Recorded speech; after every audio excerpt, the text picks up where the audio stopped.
if CrazyMoving wins this, he has a pretty decent chance on holding on to his seat in NASL. But if Sjow loses this, it almost guarantees that he'll be in the bottom half, or sort of the bottom tier of players that will be turned around as a result of their record. So this is a much needed series for both players, and you can tell that both players are really raring to go.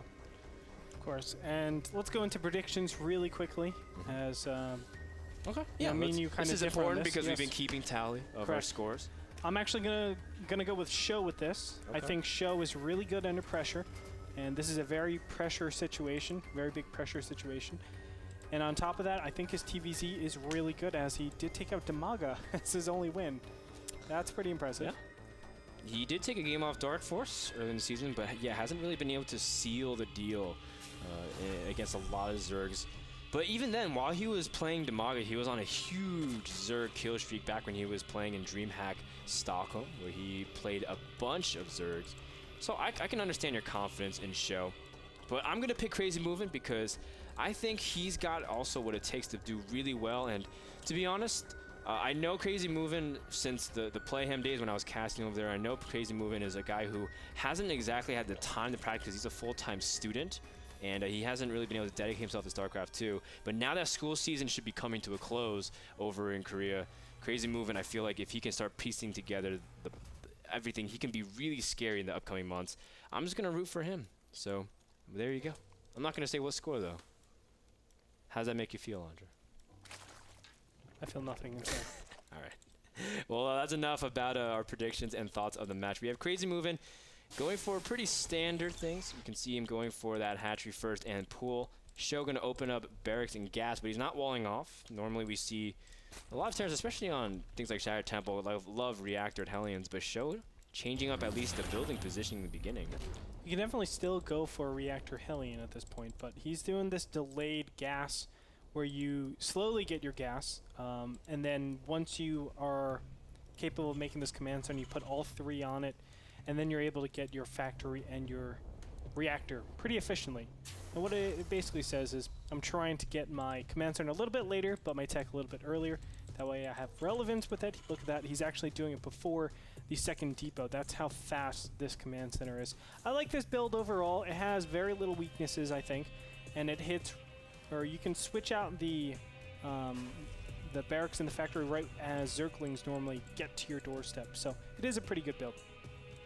And Sjow immediately just doing a delayed form of Hellion Reactor, just what you were saying, and as a result should be able to control the map. CrazyMoving has his first few Zerglings out. Actually, he only has 2, which is incredibly greedy, especially since he's going double Queen. Nonetheless, it is Shattered Temple. An ASL version does have a couple things as a different feature from normal Shattered Temple. It is forced cross spawns. You can't spawn close by air or close by ground, and you do have reduced armor on the rocks, giving it a little bit more flexible options for the races, especially Zerg, to deal with expand to a quick third base. You can see the first pressure with the Zerglings do kill off the Marine and spots everything. Sjow forced immediately to pull his SCVs, but this is nothing of too much consequence, and for 2 Zerglings, this is so worth the price. Definitely, and it's weird because normally you don't have Zerglings doing that at all, but obviously those Zerglings were able to get their money's worth. Probably the most cost-efficient Zerglings you've ever seen before. In CrazyMoving space, we have very standard play. Actually, he is going for the more mineral-centric build.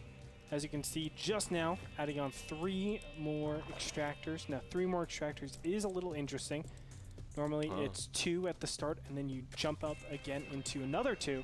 So it makes me kind of think that he is doing some sort of tricky build. But we'll see. A Roach Warren is put down, so very capable of doing a kind of eco-style Roach Circling Baneling bust, but we'll see if he actually chooses to do that. Well, it's very interesting because we'll have to see what he uses his first gas for, whether it's go to a fast lair, and it is going to be for Zergling speed, not necessarily go to quick lair.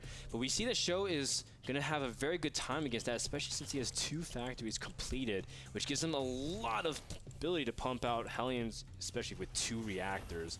This is insane. Normally we see 1 tech lab, 1 reactor, maybe 1 for Blue Flame, switching in tanks, but with double reactor Hellions, this is very, very intimidating indeed. And this is kind of an older style. I think it still works out pretty nicely. It kind of, you know, negates the power of the Queen at this early game stage. Normally when you have only 6 Hellions, you don't want to lose them. as losing any form of that count can be, very, very traumatic in terms of holding this creep pack and taking your map control. But if you have a ton of Hellions, you can actually tank up a huge amount of unit, or a huge amount of damage, and you're really efficient. And I do want to mention, the Baneling Nest has started, and roaches are underway. So this is going to be extremely difficult for Sjow to actually stop. I don't know what he's going to do against these roaches. Yeah, I mean, you can see that Sjow initially is probably planning to do some kind of Marauder Hellion variant. And yeah, you can see the first Marauders now queued up.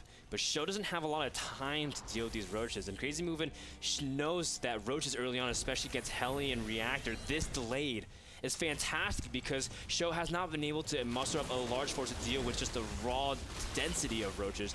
It's just so hard to deal with them, especially when they're clumped up. You can see CrazyMoving already starting to work on the wall slowly. He's making a lot of banelings just outside the sight of Sjow. Maybe even try to base some of those units. First Marauders also now out into the field. Stim is nowhere near done as well, so this is going to be very hard again for Sjow as he's forced to pull all of his SCVs from his natural, really, to handle this. But he still has good SimCity. If he gets those Banelings and kills them right away, he will be in a great position. Nice positioning overall by those Hellions, but another round of Banelings are coming in here, and they're going straight for the SCVs. Yeah, the roaches are just trying to keep their attention away from the main mineral line, and SCVs are being pulled in response to it. You can see Sjow also bringing back some Banelings. The Banelings do detonate on some of the main SCVs, but there's still SCVs also in the natural, cleaning up the rest of the Hellions.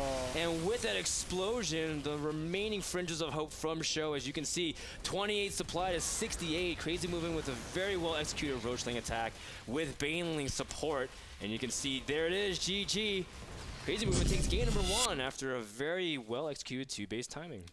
It's actually really difficult to hold a build like that when you are going double reactor Hellions, just because your responses to roaches are very limited. I think the only thing that you could actually do there is maybe pop down 3 bunkers instead of going for the Hellions, and then just stuff your Marauders inside and defend them at all costs, and really try to consolidate like that. But no matter what, it can be seen as a build order loss. It's easy for us to know everything as well, just because normally we point out that normally when you see those roaches, you have the ability to pump out some tanks, maybe to deal with it later on, because Sjow didn't go for that tech lab. But you can also see where Sjow is going, trying to go for Hellions, deny any attempt at a third, keep Zerg on 2-base for a while. Unfortunately, it didn't go his way, and has to go back to the I do want to speak board. something about the metagame, though.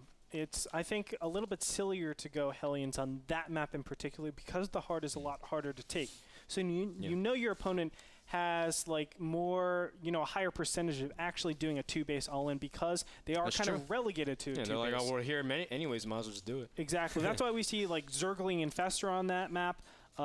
Sometimes Muta, but I think Muta is really inefficient on Shadow Temple. I did it again. Oh my gosh. I think it's Shakur's Temple. I think it's really inefficient on that map. So you kind of know it's within your opponent's repertoire, especially on the map. Don't go for a build that requires your opponent not going roaches. It doesn't make sense to do that. So I think the choice of going that build on Shattered Temple was kind of the incorrect choice altogether.